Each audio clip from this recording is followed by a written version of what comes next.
Alex Neil, clearly a disappointing result today, but what did you make of your team's performance overall? The same as the result. I thought it was disappointing. I thought even when we had 11 men, we didn't perform well, didn't move the ball well enough, and we didn't move it quick enough. And ultimately we lost the match and deserved to lose the match. What was your view on the red card? It was 2 yellow cards very close together, wasn't it? Yeah, I thought the first one was a bit soft because Stephen's trying to recover his position so the guy can't take a throw in and put it into the area that he's just left, and he get booked for it. And then obviously the second one, I think he's sort of tugged the lad back, which I don't think there was any need to because I think the ball was running through to John Ruddy. So yeah, the first one was a wee bit harsh, but the second one was just a silly decision, and it's ultimately cost us. Especially when a player has just been booked, that makes it all the more difficult to accept, I suppose.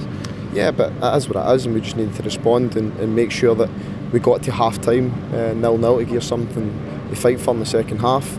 And then obviously we lose the ball in the bottom corner and then don't manage to recover from it, and they manage to score a goal, and that makes it really difficult going into the second period. And then, to be fair, for 15 minutes we sort of worked hard, made sure we shut spaces down, and then we didn't defend properly on the left hand side, and a cross comes in and it makes it 2, and then from then on it's going to be a difficult end of the match. Is that defeat more difficult to take because of what you've said there, that at times you actually caused your own problems? No, what's difficult to take is when the group set their own standard and they didn't meet those standards today. That's hard to accept. But the one thing I will say, since I've been here, the group's performed exceptionally well. So I'll give them the benefit of the doubt today and put it down to a bad day's work. But I won't be expecting it to be repeated. But you're right, it wasn't in keeping with what we've seen in the Premier League so far this season, was it? No, and that's a disappointing thing. We've come on national TV and we've not gave a good account of ourselves whatsoever.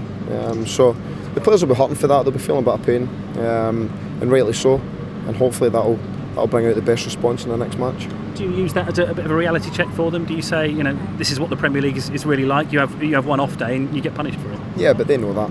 They know if they don't perform at their maximum or work at their maximum, then ultimately it's going to be a difficult day for us. So we didn't reach those standards today, and that's what happened.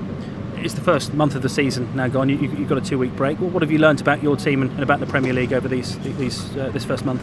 Like I say, I think I've learned that we've got to be at the top end of our scale in terms of work rate and doing all the right things and making decisions and our use of the ball. I thought our use of the ball early part of the game, when 11v11 for us, was extremely poor, which I found surprising because it's not generally the case. And I think that if you're not at it and you're making silly decisions, then it's going to be a difficult day for you, particularly going away from home in the Premier League. And I suppose a day like that underlines the importance of winning the games when you are on top, when you've been on top in home games this season. Yeah, and I think we've played 4 matches now, and for 3 of them I think we've been excellent, and then today we were really poor. So we've got to take stock of that and then move on to the next match.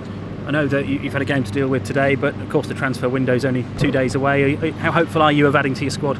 Yeah, we'll just need to wait and see what happens in the next 48 hours and then sort of take it from there. But this won't change anything that's not already been looked at prior to this anyway, so it makes no difference. We're still in the same situation.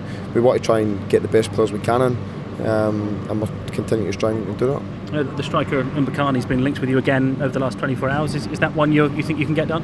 It's like so different. All the ones that have been sort of linked to us as well. We'll wait and see what happens in the next 2 days. But you're expecting a busy time, no doubt? Yeah, it'll be busy. It's always busy regardless whether you get things done or not. You're always sort of there and looking and talking, so we'll see what happens.